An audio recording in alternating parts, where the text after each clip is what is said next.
मुझको हीरा दे दे, कसमें दे वादे दे, मेरी दुआओं के इशारों को सहारे दे, दिल को ठिकाने दे, नए बहाने दे, ख्वाबों की बारिशों को मौसम के पैमाने दे, अपने करम की करदाएं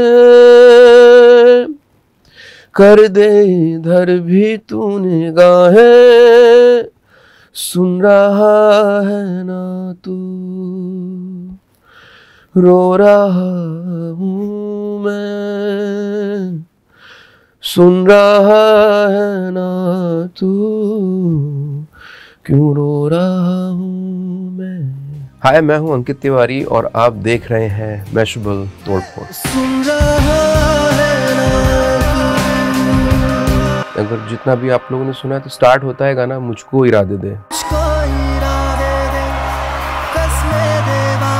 पहले था मौला इरादे दे कसमें दे वादे दे। अगेन जब सिचुएशन आई तो ये मतलब मुझे पता चला कि जो आदित्य है वो टूटा हुआ है और पर्टिकुलरली उसने मुझे लाइन बोला था कि भीड़ में कोई ऐसा इतने लोगों के बीच में कोई आए और आए ले जाए, तो मैंने वो यूज लाइन किया था, आए ले जाए इतनी सी इल्तिजा, एक तो वो पर्टिकुलरली वहां से इंस्पायर हुआ था, तो उसका ये सिचुएशन था। और अगर उस पर हम मौला ऐसा कुछ यूज कर रहे थे तो वो सिर्फ एक की तरफ ही जा रहा था, ऊपर वाले की तरफ जा रहा था। और मुझको इरादे दे, अगेन देन सुन रहा है ना तू रो रहा हूं मैं, ये आप किसी से भी बोल सकते हो, ये आप अपने प्यार से बोल सकते हो, या आप अपने खुदा से बोल सकते हो, भगवान से बोल सकते हो। तो ये गाना फिर आगे हम लोगों ने ऐसे गाना बनाया। अपने करम की करादाएं। जब मैंने किया था तो मुझे ये नहीं पता था कि ये बहुत ज़्यादा नोटिस होगा, क्योंकि मैंने ऐसे ही कर दिया था और मैं ऐसे पहले भी गाता था अपने घर पे।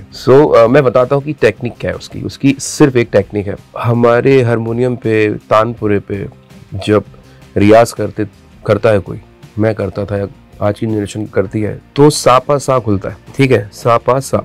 वो बेसिकली एक कॉर्ड है, उसको माइनर मेजर कुछ भी किया जा सकता है। हम सा लगाते हैं और जो गुरुजी होते हैं वो बोलते हैं बेटा सा लगाओ, बेटा सा लगाओ, ओम लगाओ, सा लगाओ। मेरे गुरुजी ने कुछ ज़्यादा ही करा दिया मेरे साथ, और सबके साथ यही होना चाहिए कि अगर कुछ भी नहीं आता है आपको, सरगम ऊपर नीचे जाना नहीं है, तो आप सिर्फ अगर ओम लगा और सा लगाएंगे तो बहुत कुछ दे देगा आपको। तो मैं कहना ये चाह रहा था, मैंने ओम बहुत लगाया, और ओम लगाने की एक टेक्निक उन्होंने मुझे बताई थी कि किस तरह से बैठना है, बॉडी पोस्चर क्या होना चाहिए, ओम को बोलना कैसे। जैसे कि बहुत छोटी सी चीज़ बता रहा हूँ आपको, जब ओम बोलते हैं तो ओम में हमारा दांत जो है ऊपर नीचे के वो टच नहीं होते हैं, लेकिन जब हम ओम का माँ पे आते हैं तो ये हो जाता है, नहीं होना चाहिए ओम।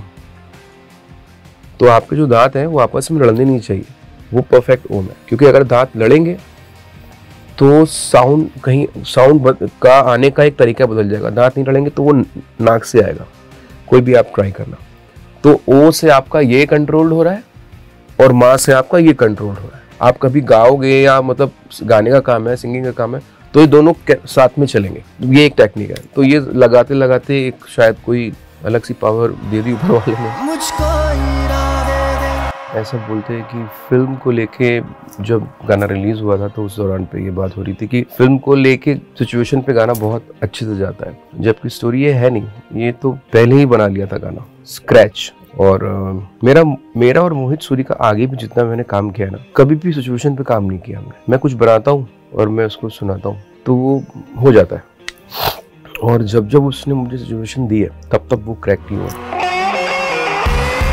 एक M1 म्यूजिक वन आता है, उसमें म्यूजिक वन में गिटार शुरू होता है, टन टन टन टन, वो एक पार्ट शुरू होता है, अचानक से वही गिटार क्लासिकल बजने लगता है।